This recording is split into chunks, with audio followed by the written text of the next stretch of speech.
to everybody. Welcome to this last day of our spring school concerning emotions, normativity, and social life. We're very happy that 2 days before we're extremely busy with papers, speakers, and discussions. And I think today will be no less than that. It will be extremely interesting. The session I'm sharing now starts with a guest, Professor Harcourt from Harcourt University. The title of his lecture is Moral Emotions, Autonomy, and the Extended Mind. Professor Harcourt is a university lecturer and fellow and teacher in Filosofia at College in Oxford. And his research interests are in moral psychology, neo-Aristotelianism, Nietzsche's ethics, and moral emotions, and morality and psychoanalysis. I would like to remember one of his last contributions, which is entitled Literature, Moral Thinking, and Moral Philosophy, in a volume edited by Professor Chappell by Oxford University Press. We are eager to listen to his lecture, which will last 45 minutes. There will be 15 minutes for discussion after that. So I give the word for this attention. Thank you very much, Roberto. I'm going to not read everything I brought with me. I once heard a story about H.J. Eysenck, the psychologist. Despite his eminence, he was very, very nervous public speaker because he was always terrified that he would get unexpected questions. And his response to that was simply to cross out certain crucial passages from his lecture, which made left enormous holes in the argument, because that enabled him to predict the questions. He'd always get, but surely you've left out a bit about, and then he'd say, oh yes, you're right, and then he'd read it out. So look, not because I'm a nervous public speaker, but just in the interests of giving more opportunity for discussion and not serving up too much in one go, I'm going to leave out quite a lot of what I brought with me. So this talk has got two themes. It's got a little theme and a big theme. The little theme is about two of the moral emotions, shame and guilt, and the big theme is to do with self-regulation generally. So let me just say a little bit more about both of those. First of all, on the little theme. So there's a long-standing debate about shame and guilt. Because most of you are Italian, you'll probably know these Renaissance, or genre of Renaissance painting, which is called something like the battle between love and time, or the battle between chastity and moderation. And you see these two sort of cloaked women doing something or other, and you think 500 years ago this allegory must have made sense. But I can't really enjoy it now. I find these kind of paintings very, very inaccessible. And so what's been going on in a lot of the philosophical literature about shame and guilt is like the combat between shame and guilt. The question that philosophers frequently ask is, they're determined to say that one is better than another, not just to compare and contrast them, but to say which one wins. And the question that they like to ask in particular is, which is the more mature of the two moral emotions?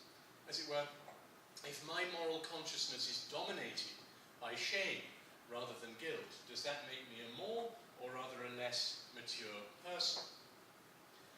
And on the whole, philosophers go about answering that question by asking a certain restricted range of questions. They ask, which of the two emotions is more internal, or less other-dependent, or less social? And their idea is that the more internal it is, or the less other-dependent, or the less social, the more mature it is. Because maturity, in the Kantian tradition, is connected with autonomy, and autonomy is connected with being as independent of others as possible. So the less social, the less other-dependent, the more internal, the more diverse, and so the more mature. And as you'll see from some of the discussion, people have taken both views. People have argued on the same assumptions, both in favour of shame as being the more mature moral emotion, and in favour of guilt as being the more mature of the two. And to spoil the ending, to take, this isn't a whodunit, so it doesn't matter if I spoil the ending. The answer that I'm going to give to that question is that neither guilt nor shame is more internal or less social than the other. Because in each case, when the emotions are working as they should, there is an equipriority of the internal and the external, of the individual and the social. The internal and the social echo one another. And I'll explain more about what I mean by that and why I think that shortly. So that's what I call the little theme, the discussion of the moral emotions. Now to the big theme, self-regulation. So guilt and shame are both emotions of self-regulation. Of course, if we were perfect self-regulators, if we never acted otherwise than we should, then arguably we would never have occasion to experience either emotion. Although I think even that is debatable. Be that as it may, for imperfect creatures like ourselves, the experience of guilt and shame are signals that our self-regulatory mechanisms are working. So it's a little bit like testing. The electrician comes to your house to see if the circuitry is working properly, and they put a special kind of screwdriver onto one of the wires, and it lights up red. And when you get that red light, that shows that everything's working perfectly. It wouldn't be it's not part of the perfect operation of the system that the red light is on all the time, right? But if you can get a red light now and again, that shows you that the system's working properly. And I think much the same is true of shame and guilt. We're not perfect beings. The fact that we're liable to those experiences shows that our self-regulatory mechanisms are working well. Now, of course, there's a great deal more to self-regulation than just the disposition to feel guilt and shame. So the story I have to tell about self-regulation generally is of a piece with the story that I tell about guilt and shame. Indeed, although I think the story about guilt and shame makes sense on its own, it's the bigger picture which really helps to see why the story about guilt and shame is the way it is. Okay, so remember I said before, the point of detail that I want to make about guilt and shame is to deny this priority of one over the other on the grounds that one is more social or one is less social or one is more internal or one is less other dependent. They're not. Why is that the right story to tell about guilt and shame in particular? Well, because I think that's the right kind of story to tell about self-regulation generally. And so the basic idea of what I call the big theme is that self-regulation is all about our relationship to other people. And perhaps as an aside, it's also about our relation to non-human aspects of the environment. I'm not sure about that. And this, I think, is as true in adulthood as it is in childhood. And if that's right, if it's true that the right thing to say about self-regulation generally is that it's all about, not about internal mechanisms, but about our relationship to other people, then it's not surprising that guilt and shame, as emotions of self-regulation, should be emotions in which the internal and the social echo one another. Okay, just to explain the third bit of my title, so the paper was called Moral Emotions, Autonomy, and the Extended Mind. So, I'm in fact a bit skeptical about the idea that the mind is extended. But I will say this much in favour of the extended mind view. If you've been told since the age of 18 that the mind is in here, and you've got very, very angry about being told that over and over again, you want somebody to kick, right? And sometimes it feels like the right thing to say when you want to say, no, it's not in here, to say, it's out there. way you're going to get how much you want to reject that view that the mind is internal. But actually, nobody should have ever said that the mind was anywhere. Right? If we hadn't all been brought up on the idea that it was internal, there wouldn't be people around now who are trying to say that it's external. It's wrong to, the whole idea of talking about the location of the mind is a mistake. I think it would be better to talk about certain kinds of phenomena which are necessary for mindedness, some of which are to do with brain circuitry, others to do with social interaction, and indeed with the non-human environment. But to talk about the location of the mind, my inclination is to say that that's a mistake. However, what I think we do owe to proponents of the extended mind view is the fact that they've drawn attention to the philosophical importance of certain phenomena. So in a way, I'm not today entering into the controversy about whether the mind is extended or not, but I do want to draw on some of the phenomena which extended mind people have rightly called attention to. Okay, so now the bit, this is the Eysenck moment at which I skip a whole lot of what I've written down. Let me just talk a little bit about some differences between guilt and shame which concern their relation to heteronomy. So the first concerns the supposedly tight connection, whether it's deployed in praise of guilt or against guilt, between guilt and morality. And the second point that I want to make is about the relationship between these two emotions and heteronomy. So the relation between shame, guilt, and morality. Some people like to say, well, guilt is more closely connected with morality, so it's more mature. Other people like to say, guilt is more closely connected with morality, so it's less mature. As I said, people argue in both directions on the same assumptions. But I think that the link between both emotions and morality is quite loose. So shame is evidently only loosely connected either with the intentional, or indeed the voluntary, or with morality, narrowly conceived as the sphere of moral obligations. One may properly feel shame at falling over on stage, losing a race, being overweight, having a scar, and so on. What's puzzling is why a closer connection between morality and guilt is so often supposed to hold. People feel guilty about breaking rules of all sorts that are clearly not moral. Failures of religious observance is one type of example, as are bringing an insistent non-member into the members-only room at a club. Failures of prudence, such as not visiting the dentist. Breaches of self-imposed rules, such as diets or work schedules, which you can try to moralize on certain kind of outlooks, but which don't have to be moralized in order to call forth guilt. And one can also talk about phenomena like Oedipus. So Oedipus certainly broke some moral rules, if you think that rules against murdering your father and incest are moral, which not everybody does. But he didn't mean to break them. He broke them without knowing what he was doing.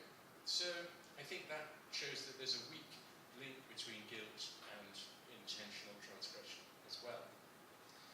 So that's just a few remarks to say that a lot of these oppositions between shame and guilt don't work as well as they're supposed to. Now let me turn to heteronomy. So why is it that shame isn't always heteronymous? So remember, people have often argued, look, if the dominant moral emotion in your consciousness is shame, you must be a very immature sort of person, or your civilization must be at a very immature phase of development, because all shame is about dependence on other people. It's a social emotion. And dependence on other people means heteronomy, but as we know from Kant, moral maturity and autonomy go together, so that's how you get the conclusion. But shame isn't always heteronymous. To be sure, shame is often occasioned by the reaction or the imagined reaction of others. But this this observation, although it's true, doesn't support the view that shame is inherently a heteronymous emotion. To see this, we need only ask why others' opinions of our actions should matter to us. In particular, why they should matter to us in the special way, such that imagining whether others would try to shame or praise us for doing something informs us directly of whether or not our doing that thing would be shameful or praiseworthy. So we can often, would it be a shameful thing to do so and so? I can often ask myself, well, how would others react? Or how would so and so react? Now, why is that a good way of finding out whether the action would be shameful or not? Well, it's only a good way of finding out on the supposition that we and they, at least as far as this action is concerned, have something relevantly in common. And there are endless examples of this kind of thing. I don't know why I give a literary example here, but here it is. So the novel is George Eliot's Felix Holt. So Esther, the heroine, views Felix, whom she's in love with, and her love for whom has motivated her to act on what she thinks of as best in her. She thinks of Felix as another better self. And so when Esther thinks about what to do, what shall I do? She thinks, well, what would Felix think about this? And asking what would Felix think is a direct way of settling the question, would it be a praiseworthy or a shameful thing to do? It's not just evidence to whether it's praiseworthy or shameful. It's a direct way of informing herself as to whether it's a good thing to do or not. Now, far from acting heteronymously under pressure of the desire for her lover's admiration, although of course that's possible too, there is such a thing as just trying to get somebody's approval. Esther's motivation is a model of autonomy. Her awareness of Felix's approval or disapproval motivates her in the way it does because he speaks for what she truly values. Okay? So other people's opinion of what we're going to do is a direct way of informing ourselves about whether something is shameful or not, but it would only do so on the assumption that we have some values in common with them. This community of values is what shameless people precisely lack, which is why attempted shaming by others makes no difference to them, at least not the relevant difference. Of course, the good or ill opinion of others can matter even to the shameless. Just as being hit by a flying tomato while in the stocks, the stocks, this medieval thing where if you've done, in a medieval village, if you did something wrong, you get locked in this thing like that. Do you understand what I'm talking about? And then anybody who passes by can throw a stone at you or throw a tomato at you. And of course, having a tomato thrown at you or having a stone at you is just as painful in a certain way. It's just as physically painful whether you think you deserve to be put in the stocks or not, right? So there's a certain kind of way in which the opinion of others can matter even to shameless people. But there's a certain kind of way in which it won't matter. So just as being hit by a flying tomato while in the stocks hurts whether or not one cares why it was thrown, a person who craves approval may suffer when it is withdrawn from a sense of emptiness, for example. Only a shameless person could enjoy winning a prize for a piece of work that they had plagiarized. But then, presumably what they would enjoy about winning the prize would be, for example, being applauded by a room full of people, being photographed and so on. Not the applause as recognition of the value that they see in what they've done, because they haven't done anything. But I take it that it's part of a normal person's enjoyment of applause, not just that they like being in a room full of people and there's a lot of noise and there are bright lights and they're being made a fuss of for a few minutes, but that they think they're applauding because I've done something worthwhile, and they recognize the value, as it were, that their applause is an expression of the community of values between them and me. Just where we might expect to find a contrast, there's in fact an exact analogy with guilt. Guilt, like shame, can be absent until it's brought on by the judgment of others. A court verdict, for example. So it doesn't really hit home that you've done something wrong until the judge says you've done such and such. Nonetheless, when the judgment of others does work like this, it's not their judgment alone, but that judgment in the context of something the subject shares with those others that makes it have that effect. Absent that shared something, and the other's judgments of wrongness won't work, or again, won't work in the relevant way. Someone who feels alienated from the entire judicial system, so somebody who just feels that the judicial system is a method for the rich to impose their norms on the poor, and really there's no difference between earning money and stealing, so it's just unfair that they've been found guilty of theft. Someone who feels alienated from the entire judicial system will not feel guilt when denounced by a judge, although they may feel exasperation, fear, and a range of other things, emotions which stand to guilt in much the way as a sense of emptiness stood to shame in the earlier illustration. To summarize, both guilt and shame are importantly dependent, although not solely dependent, on the opinions or judgment of others. But neither is dependent on the opinion or judgment of others, simply qua others. Where there's no community of values between the subject of the emotion and the relevant others, their opinion or judgment will be powerless to evoke either guilt or shame, and will evoke some quite other reaction.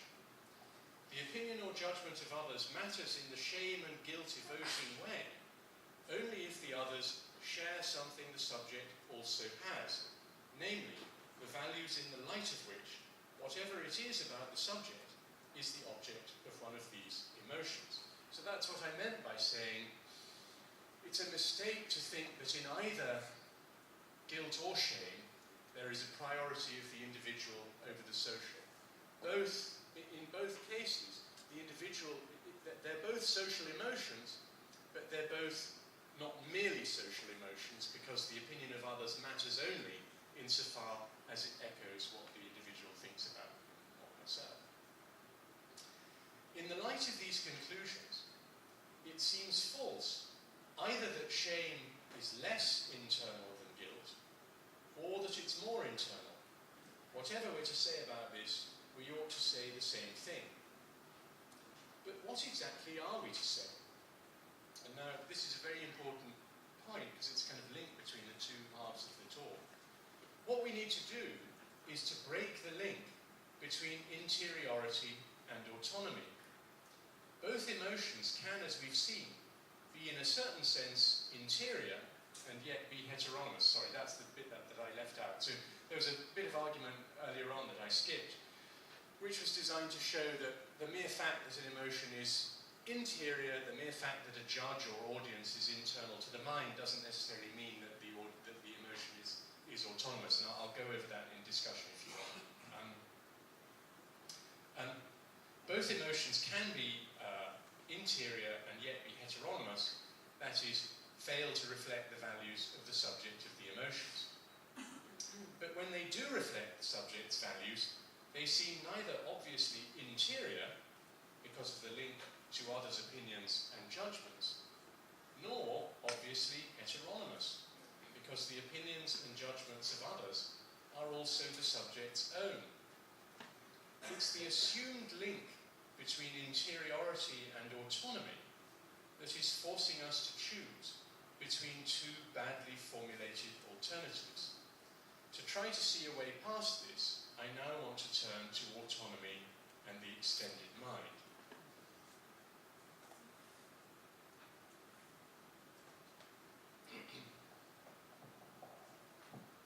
In an effort to work out what I want to say, I'm going to proceed by laying some material in front of you, and once I've done that, I'll try to say how the different bits connect up. The first thing that I want to present is a narrative, for want of a better word, about autonomy, which crops up in places as apparently different as Kant and the literature on the psychoanalysis of children. It goes like this. The infant or child is regulated not by a self-standing internal mechanism, but by a relation to another or others. It begins, very roughly, in mutually attuned interaction between infants and their first caregivers. But as maturation progresses, the role formerly played in the regulation of behavior by others gradually gets replaced by an internal mechanism in the operation of which others play no part. This kind of view has its locus classicus, perhaps, in Kant. So the quote, this is from his essay, What's Enlightenment? He talks about a book which understands for me, a pastor who has a conscience for me, a physician who decides my diet. So in this essay of Kant's, reliance on another is written off as a moral failing in anyone who's passed beyond childhood. So he says it's absolutely fine to rely on other people when you're a child, it's just if you continue with this kind of reliance into adulthood, that's something going wrong. But D.W. Winnicott, too, the psychoanalyst, describes the mother's role in relation to the infant as that of an auxiliary ego, needed to perform essential ego functions while the child's own ego is not yet fully formed. The implication is that once the child's ego is fully formed, it does whatever it needs to do all on its own. No auxiliaries needed. So I think it's interesting that this narrative about reliance on others is okay in childhood, but it's kind of, you know those, when you watch American space rockets taking off, there are all these engines fire on Earth and the thing zooms up into the sky, and then at a certain point, a lot of the bits just fall off and the rocket carries on its own.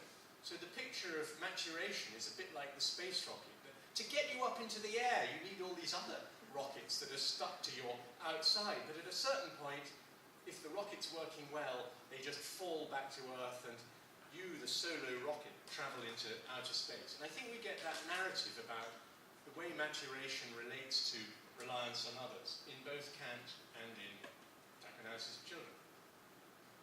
So that's one bit of material that I wanted to move into place. Now for the second new element. So I'm relying here on some interesting recent work by Joel Kruger, the philosopher Joel Kruger. He's a fully paid-up adherent, as I understand it, of the extended mind thesis, at least on some interpretation of it. Kruger's very interested in the phenomenon of self-regulation. So he's much impressed by the fact that children seemingly regulate themselves using, among other things, music, because listening to music helps them to calm down and get to sleep. So music is an environmental phenomenon. Cuddly toys, and most impressively of all, other people. According to Kruger, if the right thing to think about Clark and Chalmers's famous diary is that the mind encompasses that, because memory is a mental function and memory depends on the diary, then because the same can be said about self-regulation, mind also extends to teddy bears, lullabies, and other people.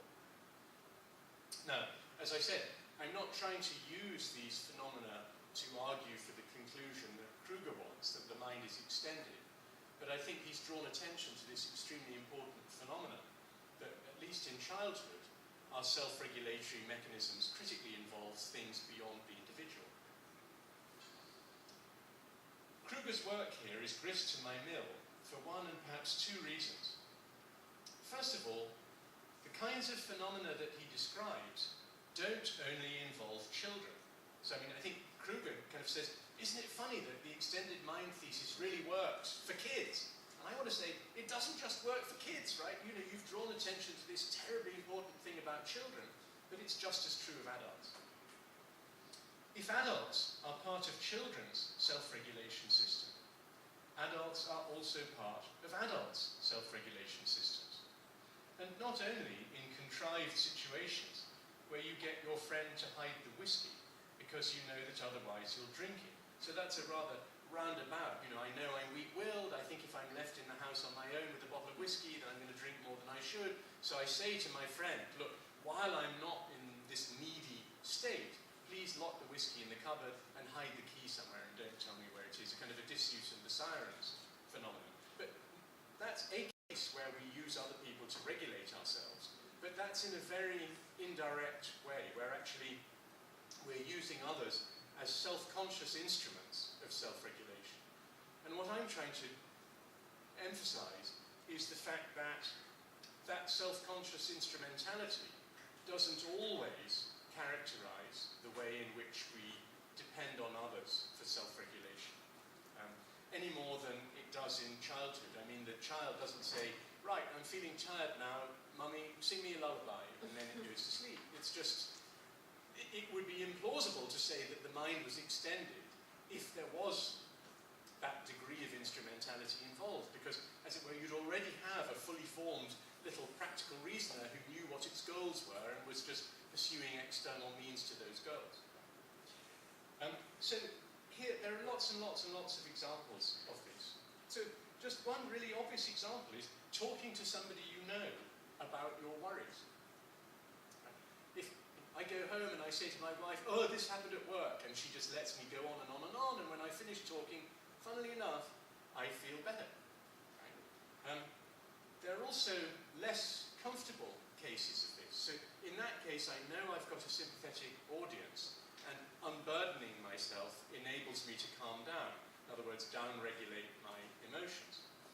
There are other cases where I'm upset about something and I don't know I'm upset, and I scream at my wife about something else, right? Like, you know, why haven't you unpacked your suitcase? Why is it still in the middle of the floor, or something like that?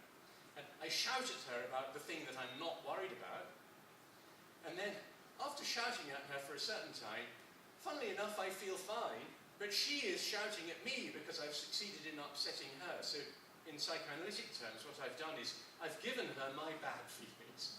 I've projected them into her. I've evacuated them from my mind into her mind, and now I'm no longer upset because I'm thinking, hey, look, I'm the calm one. Why are you yelling at me for just telling you how I felt? That's, as it were, more pathological case of using somebody else to regulate my emotions, and it happens a lot. But it doesn't have to be with people we know well. It could be, suppose that a woman in philosophy is giving a talk, and she's very anxious about this because she thinks she's going to be presenting to an all-male audience, as is frequently the case. Not at the University of San Raffaele, I'm interested to know. But, and then she sees there are 3 women in the room out of 20 or something. She's no idea who they are, but she thinks, good. And that calms her down, she feels more confident, she gives a more self-confident presentation. And by the way, it's probably true that the reason that the 3 women are there is because they knew that a woman would be giving a talk, and they thought, well, we'll just turn out to show support. In other words, they know that they're part of her self-regulation system. It can be transparent that people are functioning for one another in that way. But there are zillions of examples of how our self-regulatory systems in adulthood, and not just with special others, involve others. And I think they do also involve non-human features of the environment. So simply going to a familiar place people are much more likely to be, if it's a place with which they have positive associations, they're much more likely to be self-confident or not anxious or not in a panic or deal with difficulties if they're at home or if they're in a familiar place than they are if they're in a strange place. And that may not be to do with people, it may just be to do with familiarity of the environment. So, there are lots and lots of examples of where, beyond childhood, others are involved in our self-regulatory mechanisms. Now, you could, I suppose, say that these phenomena just show that the adults in question are not mature. But I think it would then follow that no one is mature, and that surely shows that the concept of maturity deployed in the objection is the wrong one. So nobody faults another person for talking to someone else when they're worried. In fact, it's something we encourage one another to do.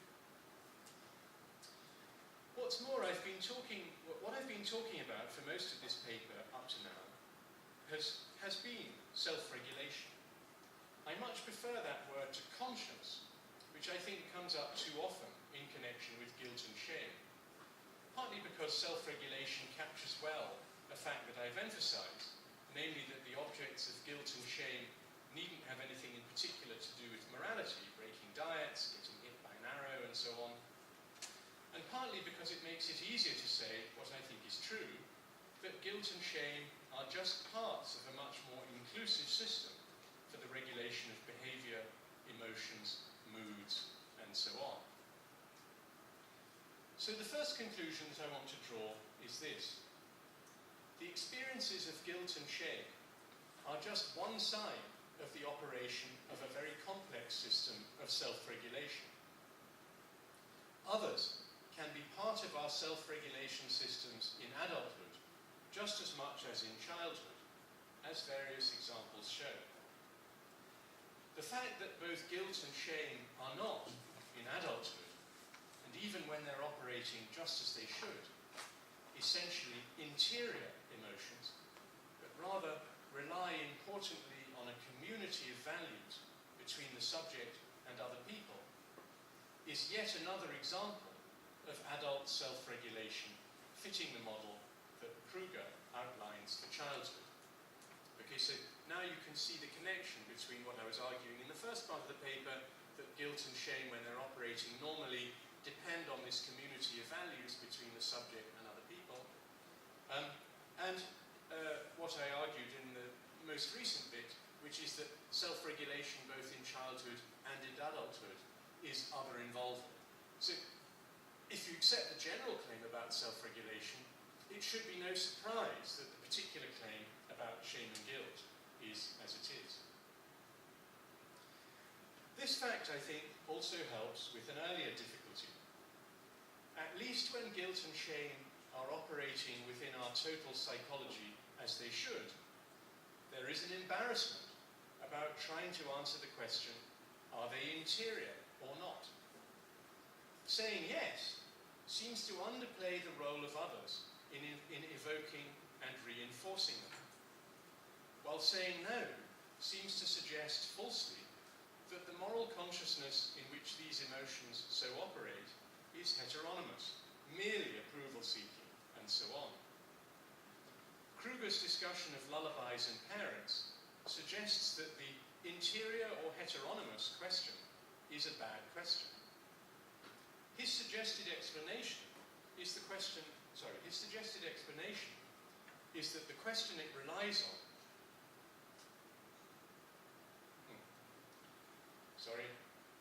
His suggested explanation is that the question relies on an individualistic conception of mind, specifically of the mind of the subject of guilt or shame. But guilt and shame are signs of the self-regulation system in operation, and as regards at least the function of self-regulation, the mind is extended. Heteronomy is no longer to be conceived as a matter of the involvement of others in self-regulation versus their non-involvement, since they're involved even in self-regulation at its best. That follows just from the extended mind account of the self-regulation function. Heteronomy must be a matter of how the others are involved, not whether they are. On an extended mind picture, guilt and shame can be non-interior and non-heteronymous. I want to close by raising a question as to whether this is the only possible explanation. So here's my skepticism about extended mind. To say that my mind includes my diary seems uncomplicated, whether you agree with that claim or not. To say that my mind includes my diary seems uncomplicated in a way that saying that my mind includes you is not. Because you too have a mind. Whatever the nature of the dependence of my mindedness on yours, it seems to require more than just the notion of extension to explain it. Okay, so look, even if we're neutral about the idea that the mind includes the diary, right?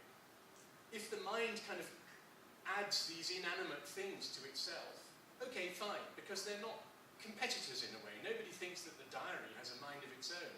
But if my mind includes your mind, well, then we're getting into these sort of ontological boundary questions, which makes the extended mind, well, the extended mind thesis certainly requires more thought. Perhaps analytical priority belongs with the dyad, not with the individual. But perhaps, on the other hand, we don't need the notion of the mind extending at all to explain the phenomena. What needs to go is the idea that we find in both Kant and in the psychoanalytic tradition, that autonomy precludes cooperation. If I'm one of those whom Kant ridicules for going to the doctor for advice on my diet, perhaps the doctor in his turn goes to the stockbroker for advice on how to manage his assets. The stockbroker goes to the plumber to advise him on how to supply him with fresh water, and so on. We all take in each other's washing, and this does not seem to count against our maturity as practical reasoners. Indeed, it would be utter folly to attempt to do without others' expertise. Reliance on others' expertise expands the range of my own projects, which I'm able to carry out. So philosophers in the Kantian tradition have given a false picture of autonomy as excluding reliance on others. In fact, autonomy properly understood typically requires that. If something like this can be said about expertise, I think it can also be said about the more broadly grounded reliance on others in which self-regulation consists. Working off my bad feelings on others, collapsing in their arms, telling them my woes, agreeing with them that they'll frustrate my intentions, are all species of this. But if that is so, then if children are not autonomous self-regulators, this is not because of the presence in their self-regulation systems of other people, since that is a pervasive feature of such systems in childhood and in adulthood. But rather, for example, because of the typical asymmetry in knowledge and power of adults vis-à-vis children. In fact, the same can be said of children too, who are really only relatively non-autonomous. It's not as if there's no such thing as an adult having undue influence over a child, or failing to take its point of view into account. Similarly, when adults are autonomous, that will not be because their self-regulation systems don't involve others, but because they don't involve others in certain ways. For example, the others don't have undue influence, don't exploit emotional connections which subvert the other adult's reason, don't terrify or threaten them, and so on. Kinds of way which are very hard to catalogue, though doing so would be an interesting philosophical project. In conclusion, interiority is not, after all, the correct measure of moral maturity, either for guilt or shame, because a mark of adult self-regulation systems working at their best is that others are thoroughly implicated in them. But though the phenomena relied on by extended mind theorists is valuable in helping us to see this, and moral emotions are just one example of the much wider phenomenon of self-regulation, we don't need the extended mind to make sense of that. We need instead a grown-up account of the contrast between autonomy and heteronomy. Thank you.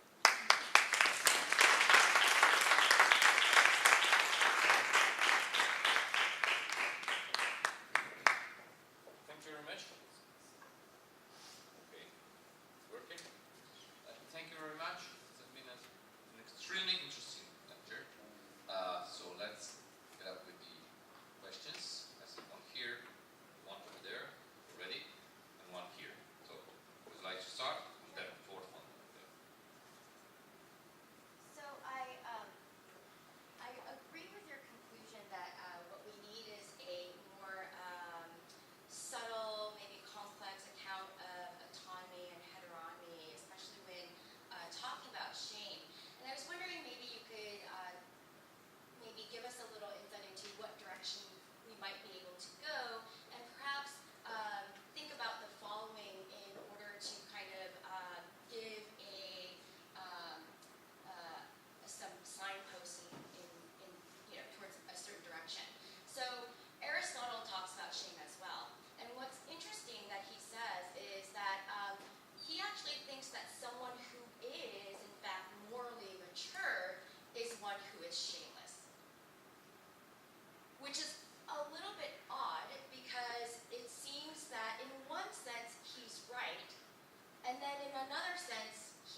others to regard. Can you speak towards this a little bit?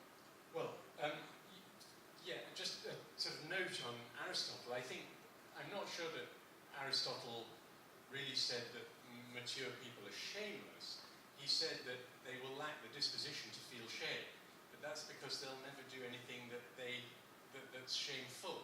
So he says that shame is a kind of learner's virtue. The disposition to feel shame it's valuable to feel this while you're on the path towards virtue, because shame is associated with the disposition to then put yourself on the right track and figure out what you do better next time. I think the only reply to Aristotle is to say, well, look, if you set the standards of, you could define the perfectly virtuous person as somebody who never has occasion to feel shame. But in that case, I'd be happy to live with the conclusion that we're never perfectly virtuous. So we're trying to work out a moral psychology for imperfect beings. I think even that's not quite right, because since it seems possible to feel shame about things over which we have no control. So if I fall over in public, if now I slip over on the floor or something, I might feel ashamed of that. It's not clear that what would cure me of the disposition to feel shame in a situation like that would be becoming more virtuous. Or I might feel ashamed of a scar or something like that, or I might feel ashamed of losing a competition. It's not clear that greater virtue would cure me of the disposition to feel shame about those things. But even if shame is, as Aristotle seems to think, only connected with failures of virtue, I just say, all right, well look, we're imperfect beings, and that's the interesting middle ground between total villainy and total perfection is the one we're trying to talk about. In answer to the first part of your question, just can I give some pointers for what I think a better account of the relationship between autonomy and heteronomy would be? All I mean is that this is very, very vague, but instead of thinking that autonomy has to do with going it alone versus relying on others, I would say that autonomy has to do with the nature of your relationship to others. So, are the asymmetries in power and knowledge between you and other people virtuous asymmetries or vicious asymmetries? Is your relationship to another manipulative or exploitative? If it is, then you're non-autonomous in your relationship to that other, but the mere fact that you're relying on another person, be it for expert advice or for moral advice or for comfort, doesn't on its own show that you're heteronomous. It's the nature of the relationship. That's all I had in mind. So you need a theory of manipulation, if you like, or a theory of exploitation to make clear the difference between autonomy and heteronomy. Order? So I think someone else who would share your view, your rejection of the connection between interiority and autonomy, well, doesn't really talk in terms of autonomy, would at least think of the use of others as being the normal and inevitable and one way to go would be Adam Smith, actually. So I knew you were going to say either Hume or Adam Smith. Yeah. well, Smith is more subtle. I expected it. So I think there are at least two different ways in which Smith is going to make this thesis. So one is about access to the relevant information and perspectives. Mm-hmm. So he says, were it possible that a human creature could grow up to manhood in some solitary place without any communication with his own species, he could no more think of his own character, of the propriety or demerit of his own sentiments and conduct, of the beauty or deformity of his own mind, than of the beauty or deformity of his own face. All these are objects which he cannot easily see, which naturally he does not look at, and with regard to which he is provided with no mirror which can present them to his view. Bring him into society, and he is immediately provided with the mirror which he wanted before. It is placed in the countenance and behaviour of those he lives with, which always mark when they enter into, and when they disapprove of his sentiments. And it is here that he first views the propriety and impropriety of his own passions, the beauty and deformity of his own mind. And it's not just an initial thing. So you do internalise this initially, but it does need to be updated as you carry on. Yes. You need to continue being in society with others. So there's an informational aspect. Yeah. There's also a regulatory aspect, because he thinks that when we have particularly violent emotions, for example, it's going to be very difficult for other people to share them with us. And if we have a drive to find some sort of correspondence between self and other, that will give us an internal motivation to calm ourselves, which is sort of the self-regulatory economy that you mentioned before. I think it's is a very typical thing, is that if you put yourself, especially in the company of people who aren't your sort of your associates in mischief, then this will bring you down and take you away from extremes. I think this is a typical thing that you do. So I think that Smith is going to agree with a lot of what you said. Thank you. That's really useful. I mean, so yeah. Well, I cannot but agree with Smith. So thanks for that reference. That's the theory of the moral sentiments. Yeah, I can give you the slide back.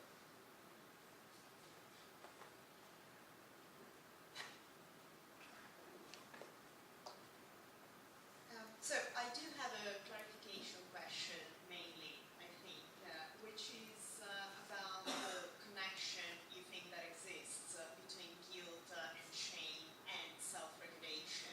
So I wasn't entirely clear as to whether you are suggesting that guilt and shame always contribute in a positive way to self-regulation, or if not, whether there are cases in which guilt and shame actually contribute to emotional dysregulation.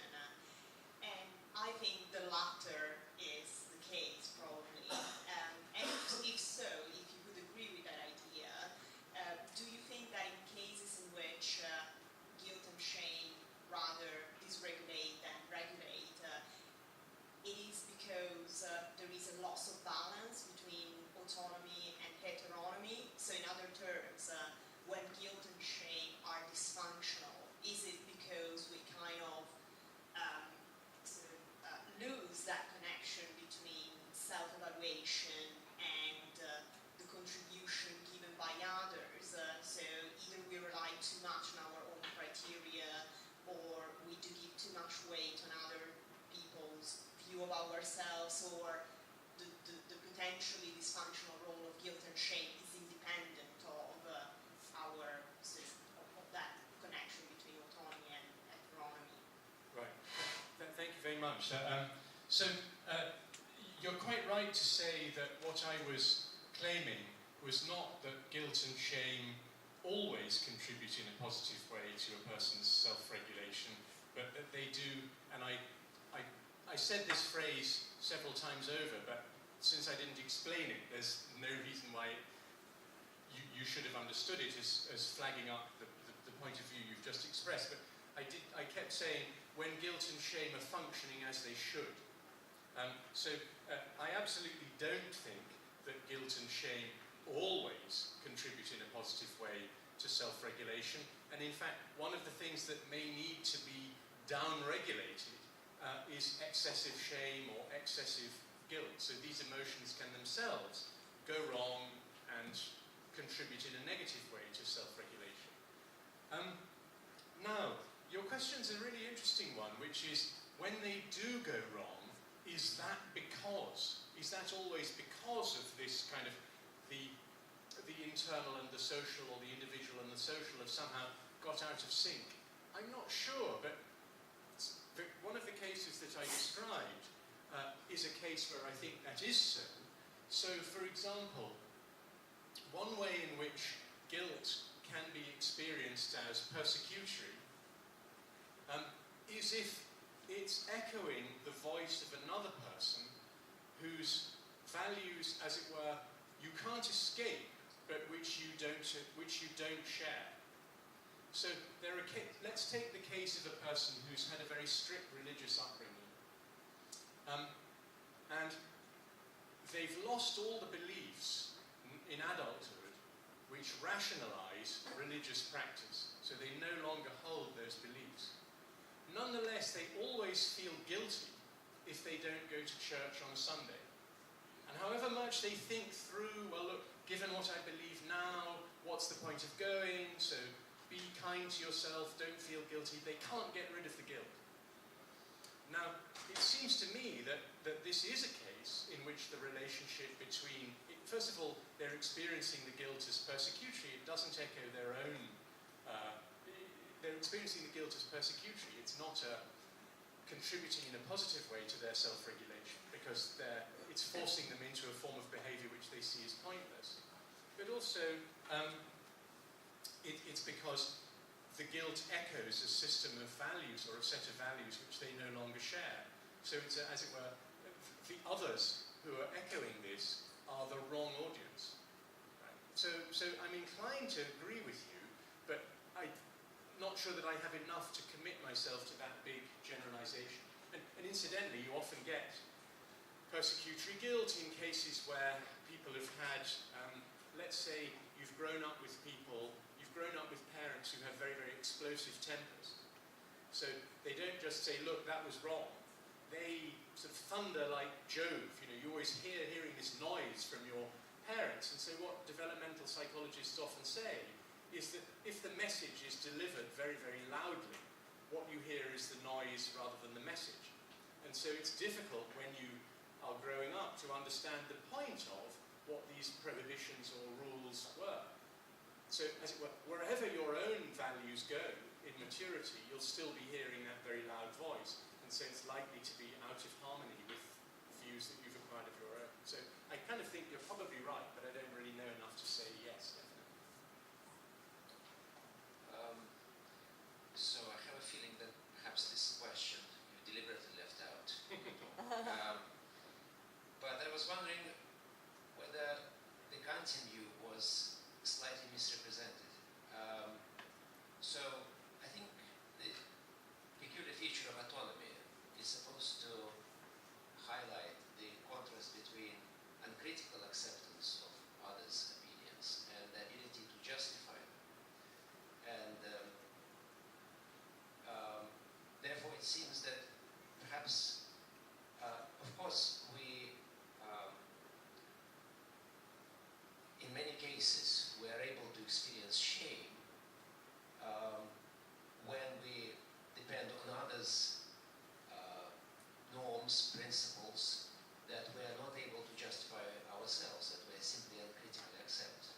And in this regard, perhaps it's a different issue slightly, but in this regard, a possible difference between shame and self-disappointment might come to light, and the kind of question, kind of scenario I'm thinking about is, suppose Andy Murray is losing a match, the French Open final, and you might imagine that he's feeling shame because he betrayed the expectations of the English fans.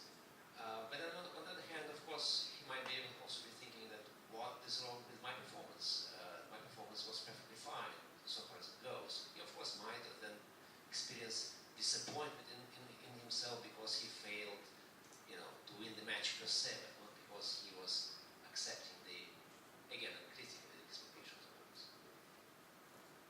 Okay, thank you. Well, the distinction between shame and so on Kant, I haven't got the.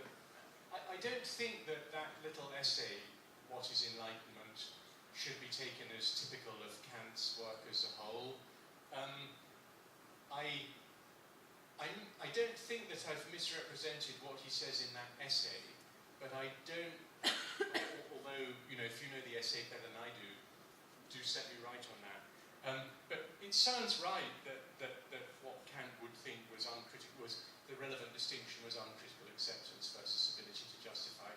Although, even there,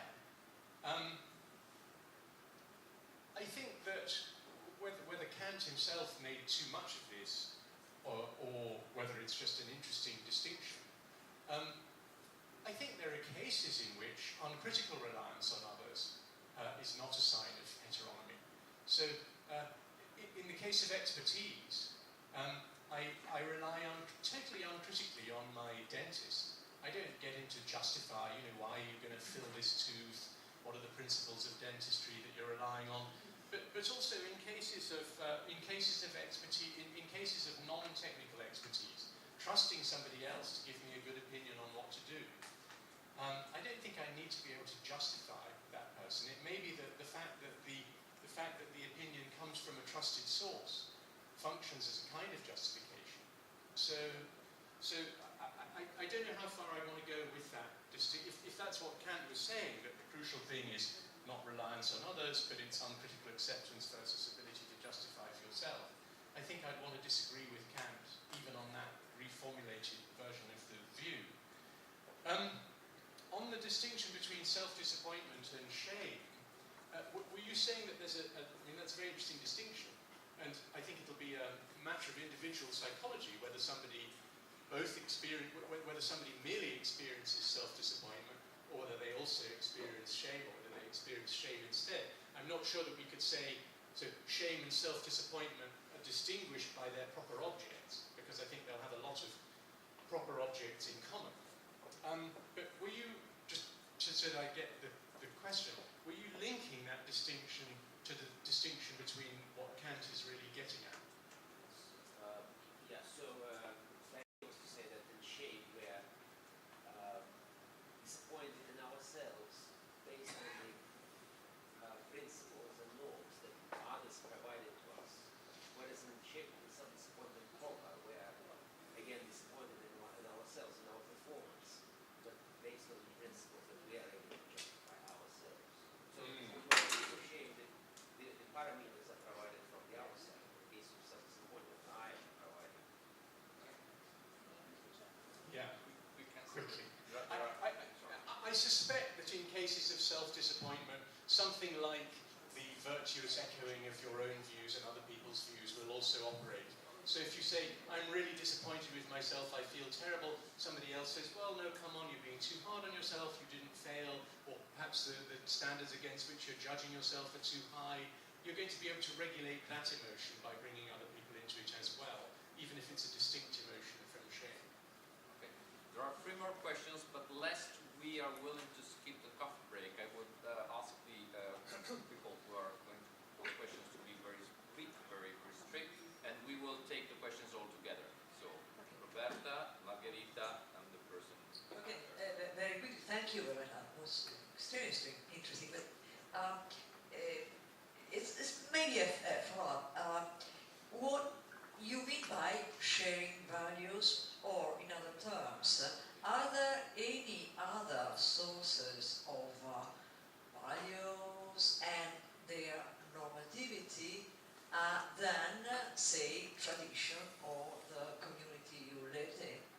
Because this changes the very meaning of what you said, whether there is just this source or other possible ones. I mean, the sources of normativity, since you're probably not a Kantian. Margherita? Thanks for your talk. So, if I got it right, you said that guilt and shame are both social and internal, because, okay, they are social because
just supportive what you said at the beginning, and that you think the extended mind thesis is somehow only the flip side of the internal mind thesis, and both are wrong in locating our mind somewhere in physical space. I think it's a wrong transfer of our experience of the conscious field, where of course we are connected with things just by looking at them, for example, and they become part of our experience.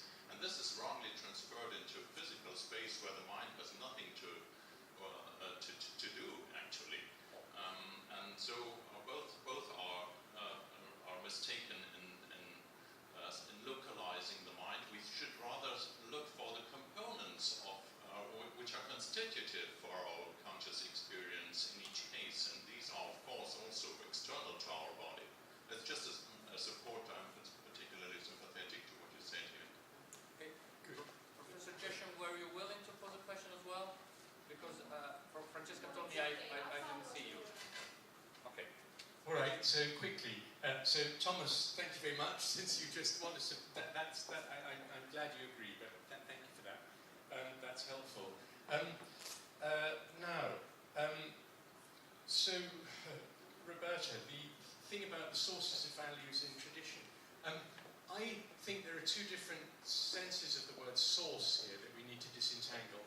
So one is genetic and one is, if you like, justificatory or foundational. Actually, I don't want to commit myself, I don't think I committed myself to any view on either question in the paper, but certainly the fact that we might come to have the values that we have through tradition or through other forms of learning is neutral with respect to a variety of views on the correct metaphysical account of those values. I mean, look, it's just like saying testimony may be a source of knowledge about whatever, historical facts, but the correct epistemology of our knowledge of the past is independent from the fact that we can get it by, right, I mean, whether we're really in contact with real past events will be independent of the question of whether we can, okay, that's of whether we can acquire that knowledge by testimony. And then the third point about the traffic lights. I mean, I think that one answer that's available within my framework would be to just say that the Italian consciousness at the German, that you feeling guilty when you're in the German traffic light is just a case of shame or guilt not functioning as it should do. So there are there are many cases where the emotions are misaligned with the values that we think rationalize them.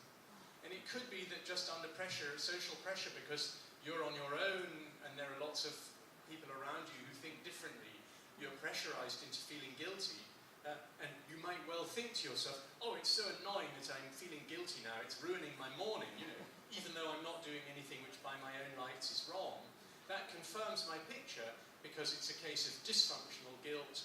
Why have we got dysfunctional guilt? Well, it's because the social is not echoing the individual.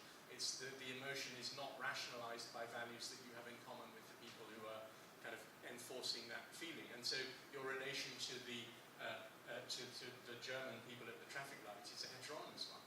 It's just the power of the mass over you, let's say. That's one version of a way in which our relation to others can be a